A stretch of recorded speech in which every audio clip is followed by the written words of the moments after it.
நம்முடைய அரசு பள்ளியில் படிக்கின்ற மாணவர்களுக்கு மாண்புமிகு புரட்சித் தலைவி அம்மா அவர்கள் விஞ்ஞான கல்வி கிடைக்க வேண்டும், அறிவுபூர்வமான கல்வி நம்முடைய மாணவர் சமுதாயம் கிடைக்க வேண்டும். பெரும்பாலும் அரசு பள்ளியில் படிக்கின்ற மாணவர்கள் ஏழை குடும்பத்தைச் சேர்ந்தவர்கள், நடுத்தர குடும்பத்தைச் சேர்ந்தவர்கள்.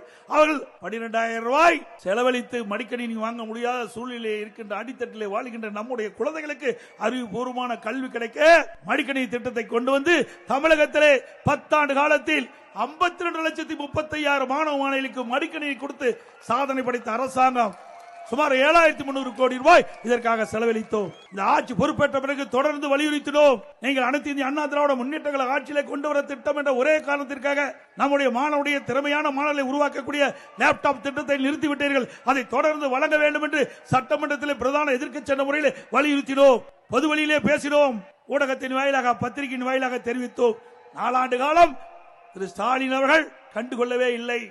இன்றைக்கு மக்களுடைய செல்வாக்கை இழந்து விட்டார். நடைபெறுகின்ற சட்டமன்ற பொதுத் தேர்தலில் தோல்வி அடைந்து விடும் என்ற தோல்வி பயத்திலே இன்றைக்கு அறிவித்திருக்கின்றார்.